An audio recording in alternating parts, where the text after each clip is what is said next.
Piatý stĺp sebaúcty je prax žitia purposefully, čiže žitia zámerne. To znamená, obrovská vec v tomto sú ciele. Ciele a sebadisciplína. To znamená, mať ciele, chcieť robiť veci. Nie, že chcieť robiť veci. Veľa ľudí má sny, veľa ľudí chce robiť veci, ale to nevplýva na nič, kamo. Musíš si stanoviť pevné ciele vo všetkom proste. Nie, že chcem mať svadbu a potom bude svadba a niečo sa stane blablabla. Ak chcem mať svadbu, prečo? Rozumieť tomu, čiže je to veľmi podobné žitiu vedome a zároveň aj zodpovedne. Seba zodpovednosť a vedomie. Dôležité, je to dosť podobné a zahrňa to tie veci. Kamo, aké mám kruhy pod očami, čo ti dáva. No a každopádne zámerne to znamená mať tie ciele, čiže poviem si, že v škole chcem dosiahnuť toto a toto a toto a toto a na to, aby som to zrobil, musím vedieť tieto veci a robiť tieto veci a potom tie veci aj robíš a self-correctuješ sa na tej ceste, proste sa napravuješ, pozeráš sa, či ideš tým smerom, ktorým chceš ísť alebo nie a napravuješ sa. A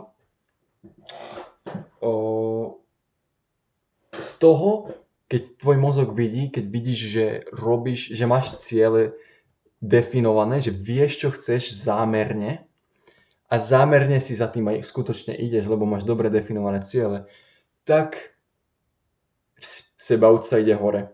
Lebo vieš, že si vieš stanoviť smer v živote. A preto máš väčšiu úctu k sebe, viacej sa obdivuješ a máš väčšiu dôveru v to, že zvládneš život, to, čo na teba hodí. A taktiež máš väčší sebarešpekt.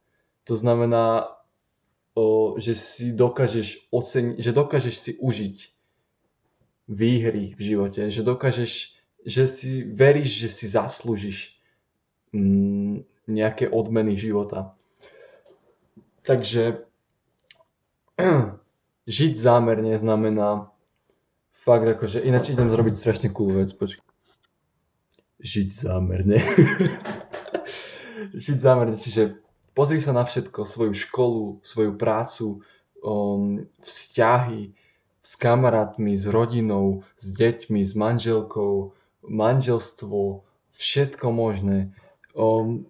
Nielen proste práca, nielen kreatívne projekty, nielen veci, ktorým sa venuješ. Autoškola, čo chcem dosiahnuť v autoškole, čo chcem, ako to spravím, zámerne. Nie, že plávem životom, potom nemáš sebaúctu, lebo proste nemáš kontrolu nad svojím smerom v živote. Keď ideš zámerne životom, tak máš sebaúctu pre seba, lebo dáš si presne smer v živote, čiže ciele, presne si stanovíš, ako ich spravíš a potom ich aj spravíš. Sebadisciplína, to, že ich aj reálne spravíš. A potom sa napravuješ po ceste. Self-correction. Takže z toho ti stupne sebaúcta, samozrejme. A cítiš sa schopnejší čeliť životným skúškam a zároveň sa cítiš vhodnejší alebo že si viacej zaslúžiš tie výhry života. Čo je teda sebaúcta v kocke. Zároveň by som povedal, že žiť úmyselne, či zámerne teda. Jeden príklad je, niekto chce byť milý, ale je obrovský rozdiel pre sebaúctu, či si milý impulzívne, lebo môžeš mať sebaúctu k sebe, že lebo som milý, lebo mám proste takúto cnosť, že som milý k ľuďom, ale nie. Nemáš sebaúctu k sebe, pretože si milý. Máš sebaúctu k sebe, keď sa prekonávaš, aby si bol milý. Keď proste nechceš byť milý, si v zlej nálade, ale máš smer daný v hlave vedome si milý, lebo vedome si dáš smer, dáš si zámerne cieľ byť milý človek a potom disciplínou si milý k ľuďom. Aj keď sa ti nechce, aj keď sa ti chce. A vtedy stúpa tá sebaúcta, lebo tam zámerne žiješ, ideš za cieľom A nie je to proste impulzívna milosť k ľuďom, impulzívny warmth, taká príjemnosť k ľuďom, lebo to je skutočne také zámerné žitie, že máš nejaký ten cieľ. Prečo sa tak hýbe ten obraz? To čo je, kam? Vidíš to? To pozadie sa hýbe úplne. Srandujem. Každopádne, žiješ zámerne. Vysvetlil som to dosť. Veľa ľudí v práci dokáže si pochopiť, že žijem zámerne a potom príde domov a úplne v tých vzťahoch, v intimnom alebo v osobnom živote teda to vidia úplne, že to vôbec nevidia v tom osobnom živote. Aj v osobnom živote treba žiť zámerne, treba mať ciele vo vzťahoch, s kamarátmi, s manželkou, s deťmi, s rodinou.